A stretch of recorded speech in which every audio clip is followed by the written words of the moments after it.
Hai guys, welcome back to my YouTube channel. Say hi.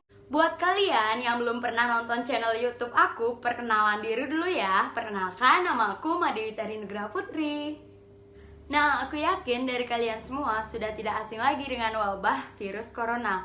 Wabah virus corona ini memiliki dua nama ofisial. Yang pertama yaitu ada nCoV atau nCoV, dan yang kedua ada SARS-CoV-2 atau SARS-CoV-2. Jadi keduanya sama aja. Penyakit yang disebabkan oleh virus ini disebut dengan COVID-19 atau COVID-19. Nah, yang menjadi pertanyaan saat ini, apakah virus corona ini termasuk virus yang baru? Jadi jawabannya, virus corona ini sudah sejak lama kita ketahui dan juga dapat menyebabkan beberapa kali kasus. Yang pertama, pada tahun 2002 ditemukan kasus yaitu SARS. Yang pertama kali ditemukan di Tiongkok, dan virus ini disebabkan oleh SARS-CoV atau SARS coronavirus. Dan yang sekarang itu namanya nCoV atau novel coronavirus. Dan yang kedua ditemukan kasus MERS pada tahun 2012. Jadi pertama kali ditemukan di Arab Saudi. Jadi virus ini disebabkan oleh virus MERS-CoV. Penyebaran untuk SARS ini pertama dari kelelawar, kemudian ke mamalia, dan baru ke manusia. Jadi penyebarannya itu dari hewan ke manusia. Dan untuk MERS ini dari onta ke manusia. Berdasarkan penelitian, bukti yang paling kuat menunjukkan bahwa nCoV ini awalnya dari kelelawar. Karena memang kelelawar diketahui sebagai spesies yang mengandung coronavirus dalam variasi paling beragam.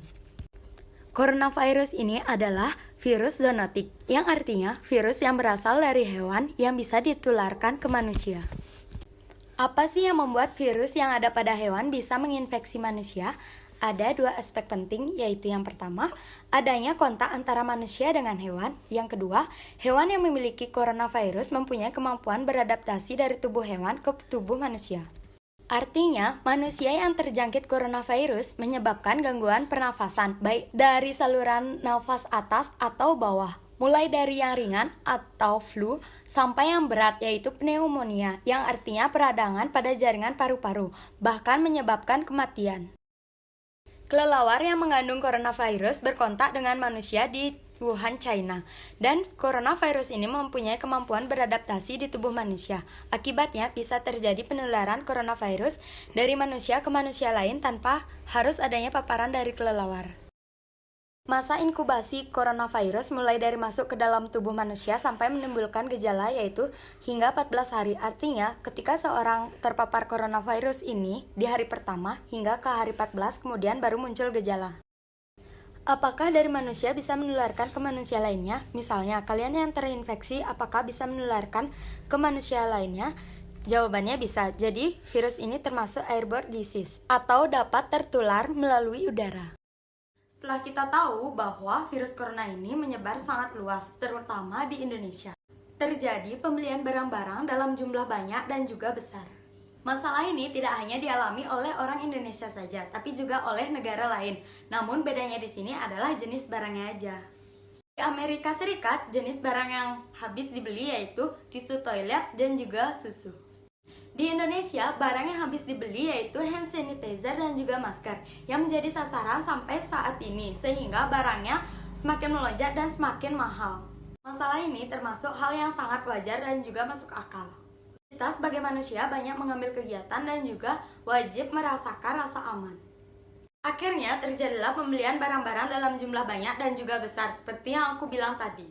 Hal wajar tersebut menjadi tidak masuk akal. Kenapa? Karena orang-orang yang sangat membutuhkan menjadi tidak mendapatkan barang dan juga penanganan yang khusus. Karena barang yang semakin langka dan juga harga barang tersebut menjadi mahal. Masalah lainnya yaitu terjadi kepanikan yang sangat luar biasa di masyarakat. Semua orang berbicara tentang virus corona, termasuk di media sosial, sehingga semua orang menjadi semakin panik. Jadinya orang-orang menjadi stres sendiri. Tentunya hal ini membuat sesuatu yang tidak nyaman, salah satunya bisa merugikan orang lain dan juga merugikan diri kita sendiri. Panik adalah hal yang wajar. Rasa panik ini membantu kita untuk menyelamatkan diri kita pada situasi genting. Tetapi panik yang berlebihan akan membuat kita menjadi stres sendiri tanpa pikir panjang, seperti membeli barang dalam jumlah banyak, menyebarkan berita hoax di media sosial yang membuat kita panik sendiri.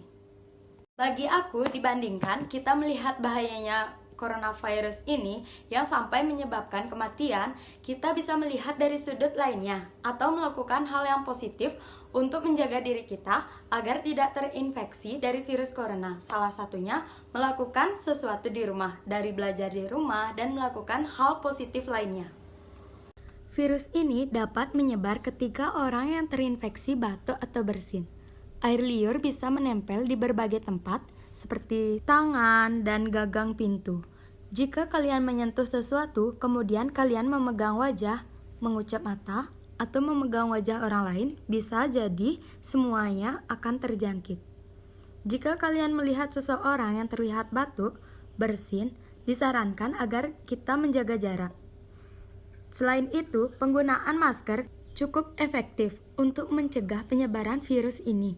Saat menggunakan masker, jangan sentuh bagian depan masker. Masker dapat digunakan hanya 1 hari dan sekali pakai. Segeralah membuangnya, karena penggunaan masker terlalu lama dapat memicu bakteri terus berkembang.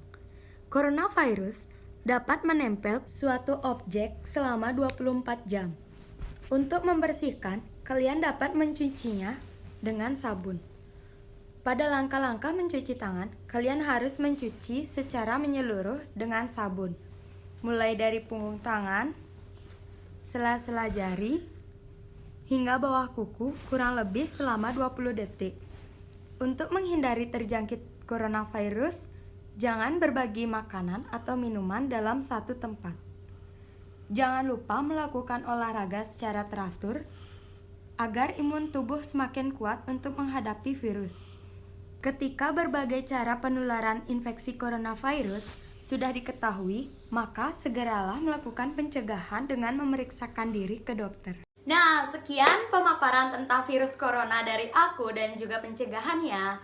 Thanks for watching. Jangan lupa klik tombol subscribe, like, dan komen. See you!